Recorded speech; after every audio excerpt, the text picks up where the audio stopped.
ফেরেশতাদের মহান আল্লাহ নূর মানে আলো দ্বারা সৃষ্টি করেছেন, যা সহিহ মুসলিম হাদিস থেকে পাওয়া যায়।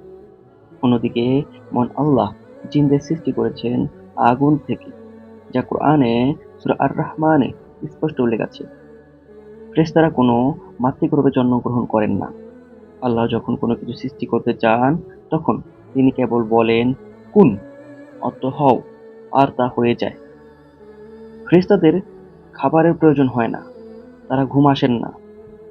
অন্যদিকে জিন জন্ম নেয় মাতৃগর্ভে, খাবার খায়, ঘুম আসে।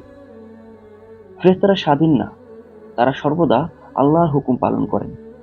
অন্যদিকে জিন স্বাধীন, জিনদের মন চাইলে ভালো কাজ করতে পারেন, আবার ইচ্ছে হলে খারাপ কাজ করতে পারে।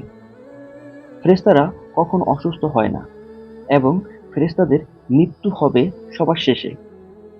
অন্যদিকে জিনদের রোগ ব্যাধি হয়, হায়াত শেষ হলেই আল্লাহর ইচ্ছায় মৃত্যু হয়। সবচেয়ে আশ্চর্যের বিষয়, আখিরাতে ফেরেশতাদের হিসাব হবে না, কিন্তু জিনদের ঠিকই হিসেব হবে।